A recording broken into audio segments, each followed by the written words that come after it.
네, 국민의힘 유정복 후보가 4년 만에 인천시장에 당선이 됐습니다. 화려하게 복귀하게 됐는데 2막을 열게 됐습니다. 유정복 당선인, 인천에 어떤 변화가 찾아올지 이 정승영 국민의힘 연수갑 당협위원장과 자세히 알아보도록 하겠습니다.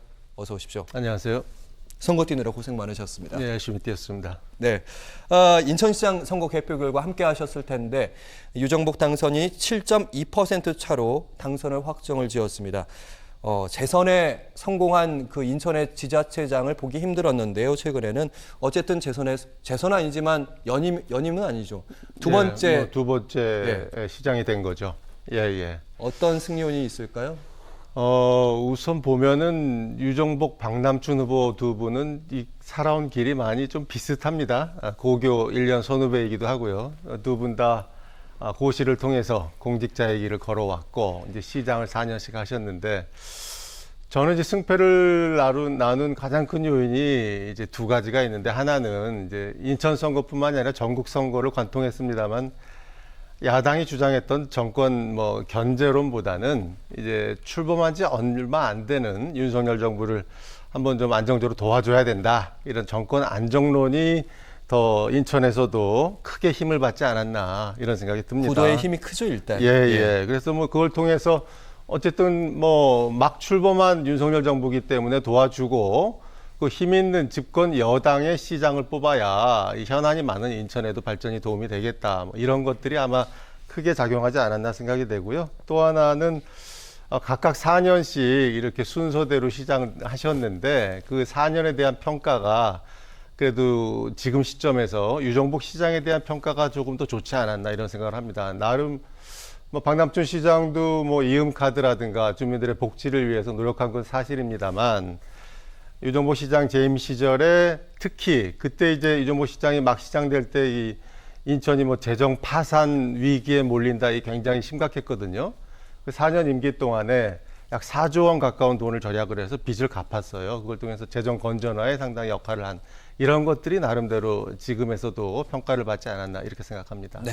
또 중앙정부에서 예산을 끌어온 부분도 평가를 받았다는 내부 분석도 있던데, 유정복 당선인이 당선 일성으로 강조한 내용도 있습니다. 화면을 통해서 좀 확인을 해보시면요. 인천 발전, 이 부분 눈에 띄고요. 시민에 대한 얘기 눈에 띕니다. 마음을 받들어서 시정을 펼치면서 시민이 행복한 세계 초일류 도시 인천을 만들어 갈 것이다. 발전, 시민, 초일류, 이 세 가지 정도 눈에 띈니다. 그렇습니다. 인천의 청사진 어떻게 그려볼 수 있을까요? 예, 저기 유정복 당선인이 얘기한 대로 발전, 인천을 계속 끊임없이 발전시키겠다는 건 당연하고요. 시민, 그리고 초일류 도시. 저는 시민에 대해서 이제 그 재물포 르네상스라는 상당히 좀 이렇게 멋진 용어로 1호 공약을 얘기를 했는데, 거기에 많이 함축되어 있지 않나. 지금 인천이 안고 있는 여러 문제들이 있는데 그중에서 특히 이 신도심과 원도심 간의 격차 문제, 원도심이 자꾸 이렇게 줄어드는 문제, 인구라든가 이런 것들이, 그래서 원도심을 활성화하고 다시 항만도시 인천을 원도심 중심으로 발전시키겠다. 그걸 통해서 시민의 행복을 찾아드리겠다라는, 거기에 저는 포인트가 있다라고 생각이 되고요. 또 하나는 이제 뉴 홍콩 시티라는 거를 이제 제안을 했습니다. 아무래도 이제 홍콩이 중국으로 반환이 되면서 거기에 있던 많은 다국적 기업들이나 이런 데가 이제 다른 데로 이렇게 옮겨가는 과정에 있는데, 그런 데를 많이 글로벌 기업들을 인천에 유치해가지고 그야말로 초인류 글로벌 도시 인천을 만들겠다.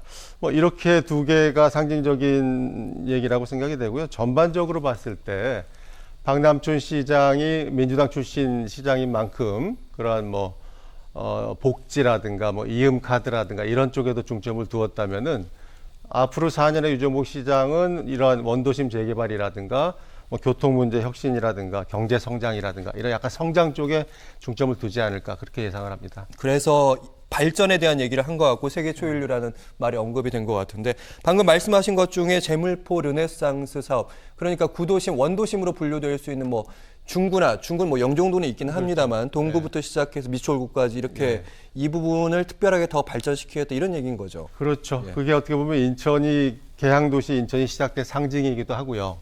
이 재물포 르네상스 공약을 보면은 이 해양수산부가 소유하고 있는 인천 내항 일대 약 181만 평방미터, 그러니까 한 55만 평 되는데요. 그 소유권이 지금 해수부에 있는데 그걸 인천시가 이제 확보를 하고 그리고 거기를 경제자유구역으로 지정한다. 경제자유구역으로 지정하게 되면 여러 가지 규제가 풀리게 되거든요. 지정을 해서 이제 항만도시로 만들겠다. 어떻게 보면 해양 주권을 찾겠다. 이런 얘기가 되겠습니다. 그래서 그곳에 뭐 아쿠아리움이라든가 레스토랑, 수상 공연장 이런 것들을 만들겠다는 얘기고요. 어떻게 보면 제물포 르네상스라는 용어 자체가 인천의 과거와 역사를 상징을 하고 그런 것들을 중시하면서 미래 첨단형 항만도시 인천으로 다시 부활하겠다. 이런 걸 상징하는 내용이라고 생각이 되고요. 그걸 통해서 원도심 재개발로 들어가서 이제 그러한 것들을 앞으로 다른 뭐 서구라든가 뭐 미추홀이라든가 이런 데로 원도심 재개발을 확산하는 그런 계획을 가지고 있습니다. 말씀 듣고 나니까 해양수산부로부터 관련 내항 부지들 이 부분을 확보하는 것이 재정 면에서도 확실한 그 관건이 아닌가 이런 생각이 그러니까요. 듭니다. 5조 원 규모의 특별 예산을 마련을 해서 제물포 르네상스와 원도심 재개발 투입할 계획을 갖고 있는 걸로 알고 있습니다. 네, 그래서 의미 있는 시장이 필요했다 이런 말씀입니다. 네. 그리고 사실 인천시장 토론회 내내 최대 관심사, 최대 쟁점은요, 바로 수도권 쓰레기 매립지인데, 인천에서는 이제 2025년에 쓰레기 매립지를 종료하고 자체 매립지 만들겠다면서 영흥도에 자체 매립지를 조성했습니다. 에코랜드 조성이 추진 중인데, 벌써 땅까지는 땅까지는 다 매입을 한 상태로 알고 있습니다. 그렇죠. 어떻게 그런 하겠다는 상황인데 건가요? 네. 주민들이 여전히 좀 반발이 있는 상황이고요. 그래서 유정복 인천시장 당선인은 그런 박남춘 시장이 추진해 왔던 2025년 종료를 전제로 한 영흥도 자체 매립지를 추진하지 않겠다.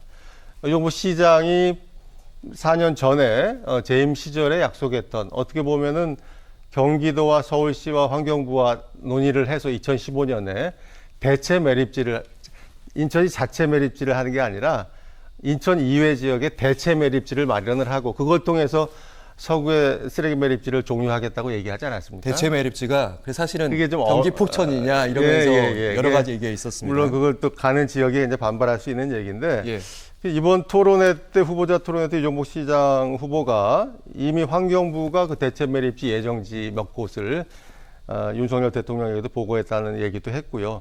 지금 알려진 바로는 환경부가 이러한 그 현 수도권 매립지를 대체할 매립지를 2곳 이상, 한 곳이 아니라 2곳 이상을 운영할 계획으로 이미 좀 어느 정도 확보에 들어가지 않았나. 그런 것들이 인수위 단계부터 윤석열 당선인께 보고가 됐고 지금도 대통령께 보고가 되면서 어느 한 지역으로 가게 되면 상당히 반발이 심하겠지만 2곳 이상으로 분산하면서 그러한 반발을 조금 누그러뜨리겠다. 뭐 그런 계획이 있기 때문에 대체 매립지로 가는 게 맞지 않나 생각을 합니다. 네, 대체 매립지와 함께 선호하는 지역의 여러 가지 시설들도 같이 간다고 하니까 어떤 결과가 나올지 지켜보도록 하겠고요.